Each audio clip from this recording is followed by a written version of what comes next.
Hey there. Welcome to Good Advice Giver. First, we want to start by saying a massive thank you for tuning in today.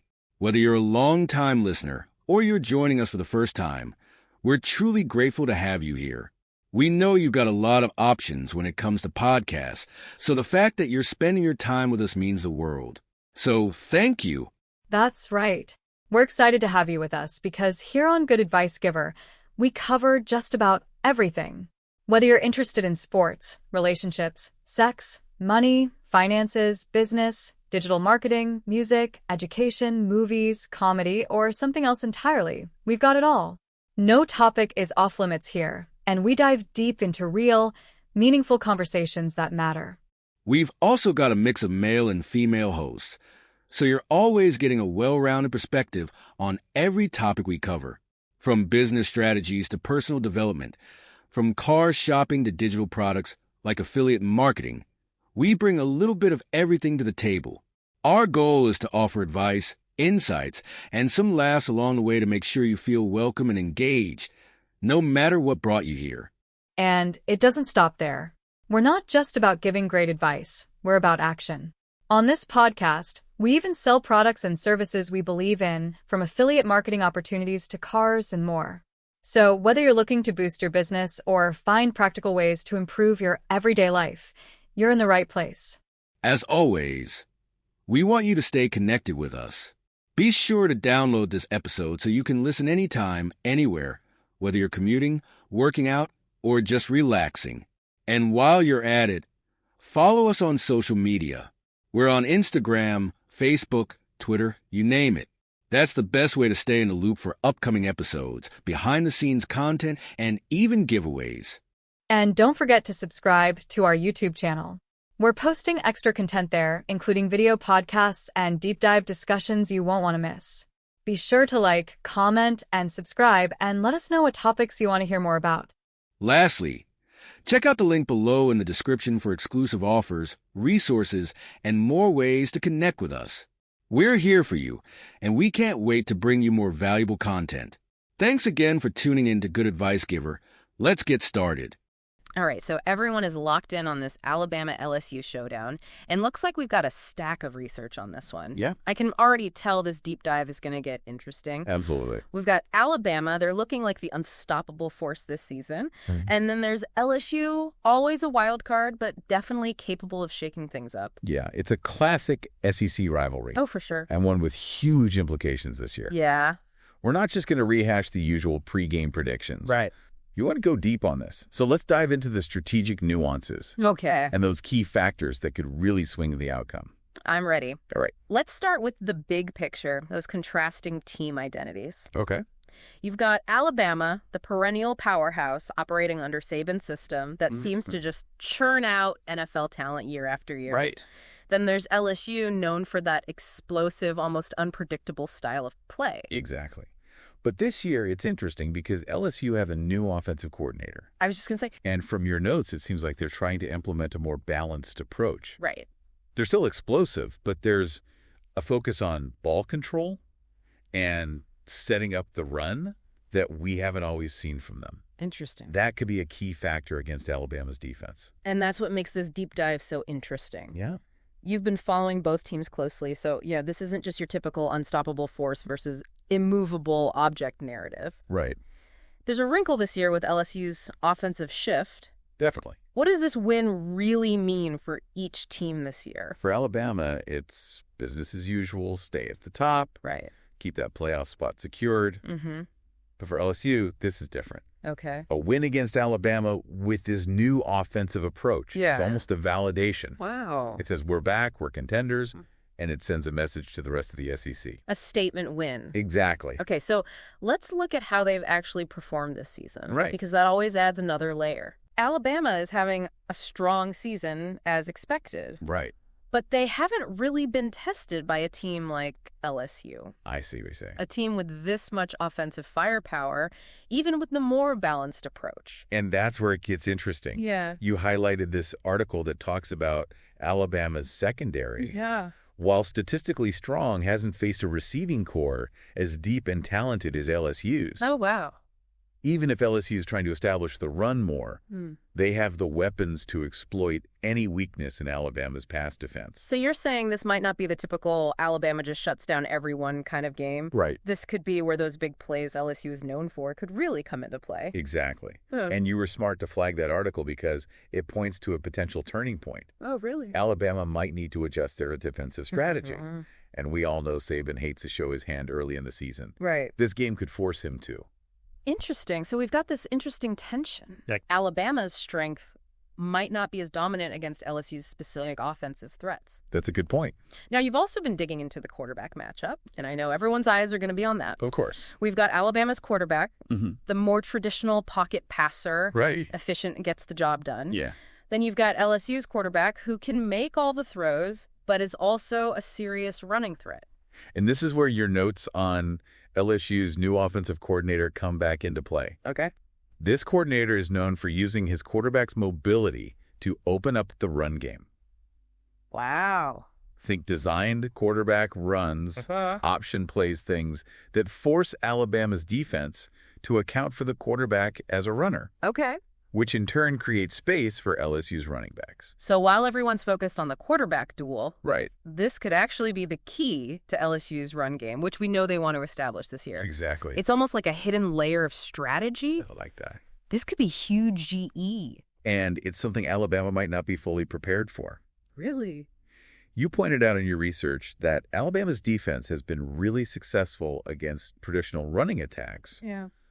but they haven't faced many quarterbacks who are true running threats this season, So that could be a problem for them. potentially. Okay, let's pause here for a second because this is where it gets really interesting for you. Okay. You flagged this article about Alabama's linebacker, right? Yeah. He's coming off an injury, and you're wondering if he'll be 100% for this game. Big question mark. How do you think his health could impact Alabama's ability to contain LSU's quarterback, especially on those designed runs? That's a great question, and it's something I'm really going to be watching for. Yeah.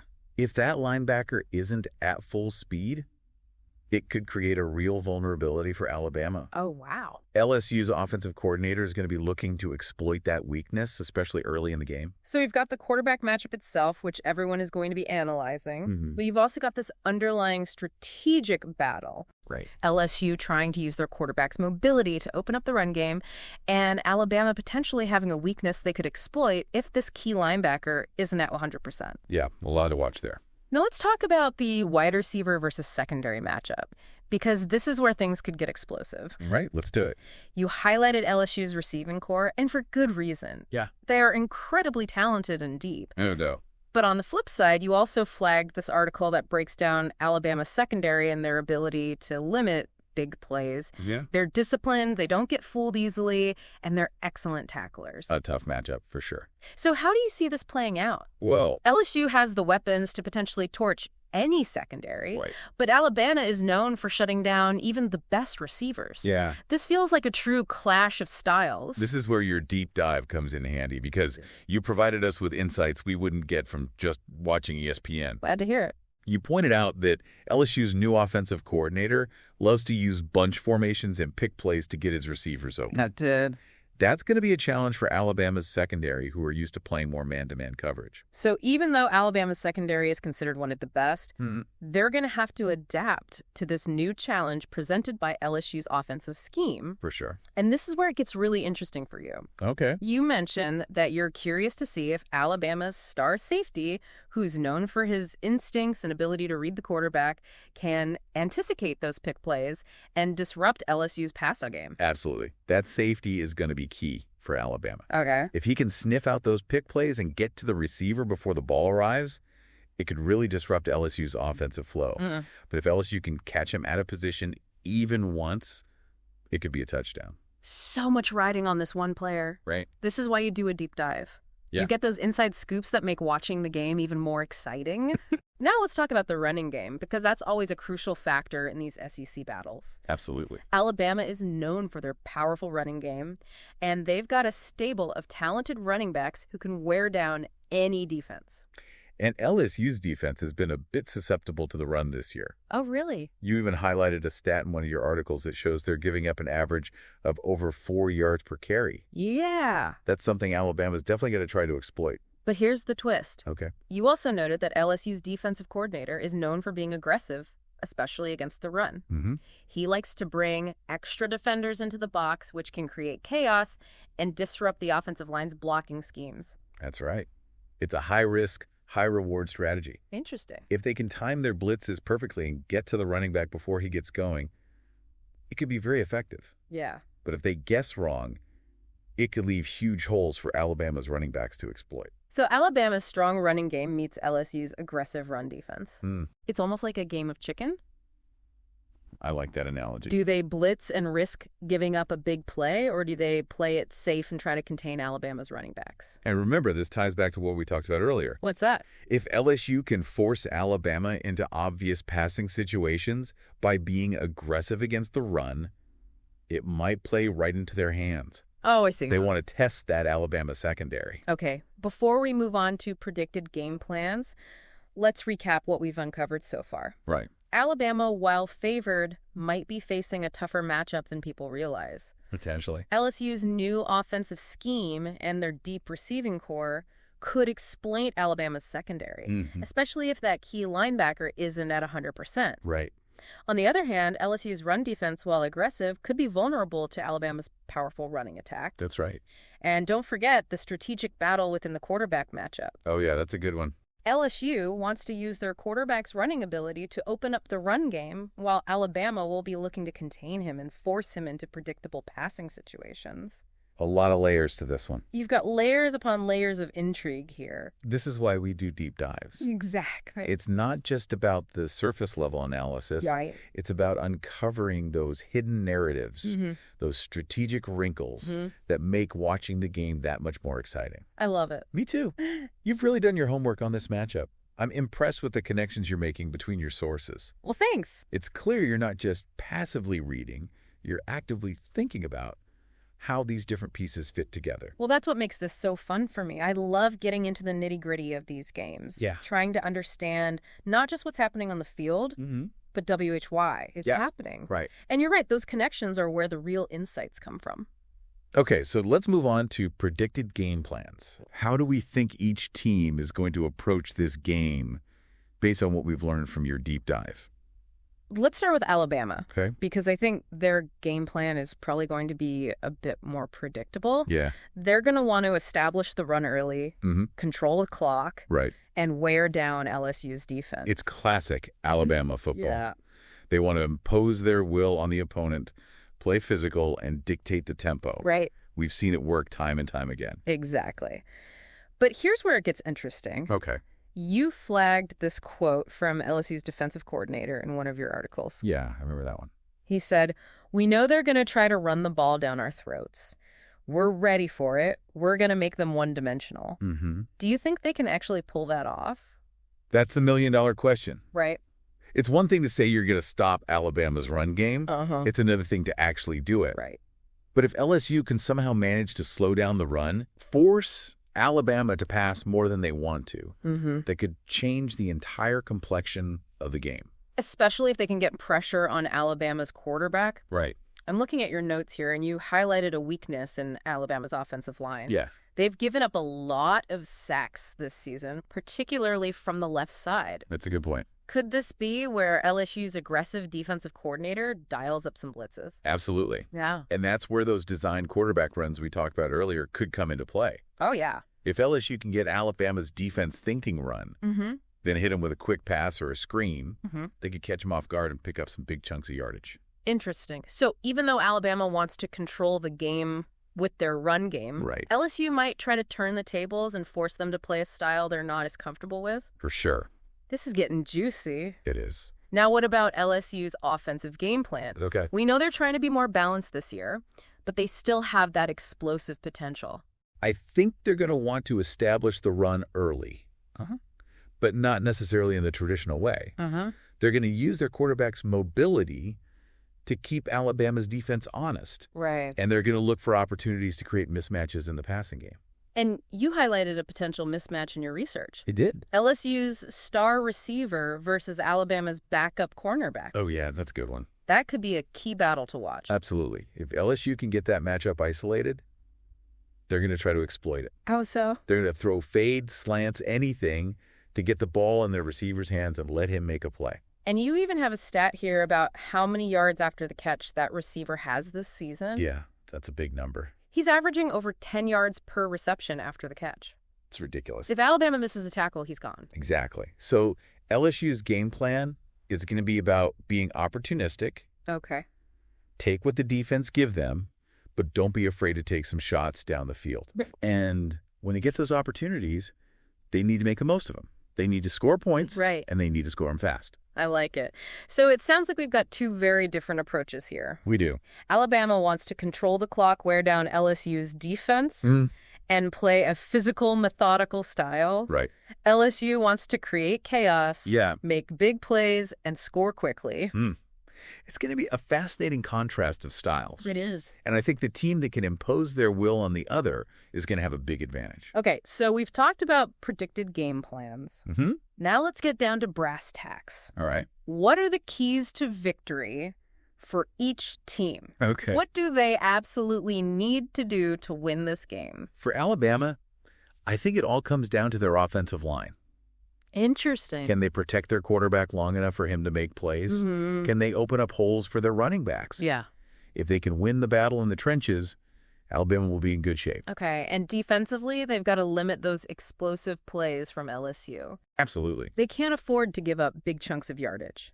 They need to stay disciplined in their coverage and force LSU to drive the length of the field. Exactly. Make them earn every yard. Don't give them anything easy. I like it. Now, for LSU, I think the key is turnovers. Turnovers. They need to create turnovers on defense, and they need to protect the ball on offense. Yeah. And I'm looking at your notes here, and you've highlighted a specific stat about LSU's turnover margin this season. I think I know which one you're talking about. It's not great. They've given the ball away way too many times. That's right. And against a team like Alabama, you can't afford to make those kinds of mistakes. Yeah. You turn the ball over, they're going to make you pay. So for LSU, it's all about playing clean football, taking care of the ball, and creating opportunities for their offense. Yeah. But they also need to make those big plays when they get the chance. Big plays. They can't settle for field goals. Absolutely. They need to score touchdowns. And they need to score them in bunches. Okay. Because if this game turns into a shootout, I think Alabama has the advantage. So it sounds like we've got a real battle brewing here. They do. Two teams with very different strengths, two very different approaches to the game. It's going to be fascinating to see who can impose their will on the other. And remember, this is a rivalry game. Oh, yeah. Anything can happen. Okay, I know you hate making predictions, but I'm going to put you on the spot here. Oh, boy. If you had to bet your house on this game, who are you taking? You know, I don't like to gamble. Come on. But if I had to choose, and let me be clear, I am not recommending anyone actually bet their house on this game. Of course not. I think I'd lean towards Alabama. Alabama? They're the more experienced team. They've got the stronger defense, and they're playing at home. Okay. But you're not ruling out an LSU upset? Definitely not. Yeah. LSU has the talent to beat anyone in the country on any given day. For sure. And in a rivalry game like this, emotions run high. Anything can happen. Okay. But to answer your question directly, I'd say Alabama. Alabama. But don't be surprised if LSU pulls off the upset. All right, so we've analyzed the teams, the matchups, the game plans, the keys to victory, and even gotten a very hesitant prediction. That's right. But before we wrap up, I want to take a step back and talk about the bigger picture. What do you mean? Well, this game is about more than just a win or a loss. It's about the tradition, the rivalry, the history between these two programs. You're absolutely right. Yeah. This is one of the most storied rivalries in college football. It goes back decades. Wow. And there have been so many classic games, so many memorable moments. It's the kind of rivalry that defines a conference, shapes the landscape of the sport. And it's a rivalry that seems to always deliver. It does. The games are always close, always intense, always full of drama. And this year's game is no different.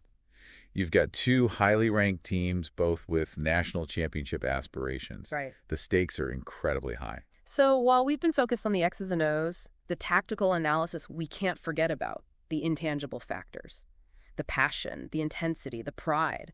that these players and coaches have. Those are the things that make this rivalry so special. Exactly. It's about more than just football. It's about the history, the tradition, the bragging rights. It's about the fans, the alumni, the entire communities that rally around these teams. And I think we're in for another classic chapter in this rivalry. Well, I think so. A game that will be remembered for years to come. So to everyone listening, get ready, buckle up. This is Alabama versus LSU. Wow. And it's going to be epic. You know, we've talked a lot about the coaches and the schemes and the big picture stuff. Right. But at the end of the day, these games are won and lost by the players on the field. You're absolutely right. It's those individual battles, those moments of brilliance that often decide the outcome. And you've highlighted some key matchups in your research that you're particularly excited to see. We've got future NFL stars on both sides of the ball. Yeah. Guys who are hungry to prove themselves on this national stage. A big stage. It's almost like a game within the game. Right. Those personal duels that add another layer of intrigue. The one that really jumps out at me is the battle between Alabama's left tackle and LSU's star defensive end. Okay. You've got two of the most physically dominant players in college football. Wow. Going head-to-head on every single play. And you pointed out that Alabama's left tackle has been struggling a bit this season. He has. He's given up a few sacks, and he's had some penalties. Mm-hmm. This could be a huge opportunity for LSU's defensive end to make a statement. Especially since LSU's defensive coordinator loves to bring pressure from the edge. Right. If that defensive end can get a consistent pass rush, it could disrupt Alabama's entire offense. But on the flip side, if Alabama's left tackle can hold his own, it could give their quarterback the time he needs to pick apart LSU's secondary. Right. And that leads us to another individual matchup you were really excited about. Okay. LSU slot receiver versus Alabama's nickel cornerback. This one is interesting because it's a battle of speed versus instincts.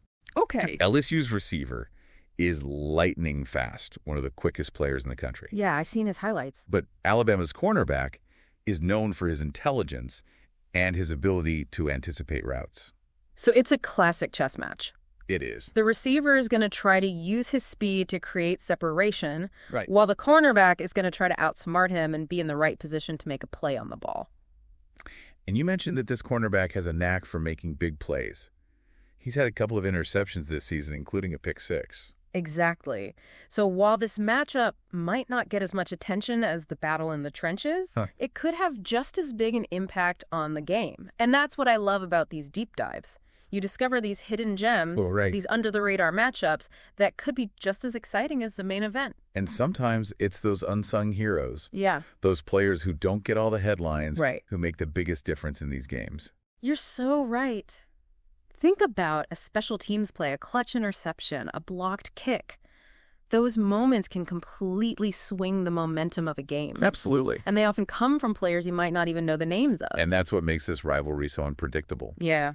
You've got two teams loaded with talent, but you also have those individual matchups, those moments of uncertainty that make it impossible to know for sure what's going to happen. And let's not forget about the coaching matchup. Oh, yeah, the coaches. We've got two of the best coaches in the country going head-to-head. Two legends. Both with multiple national championships under their belts. This is where your deep dive on the coaches really comes into play. I tried to do my best. You've uncovered some interesting insights into their philosophies, their tendencies, their approaches to these big games. Alabama's coach is known for his attention to detail. Right. His disciplined approach, his ability to make adjustments throughout the game.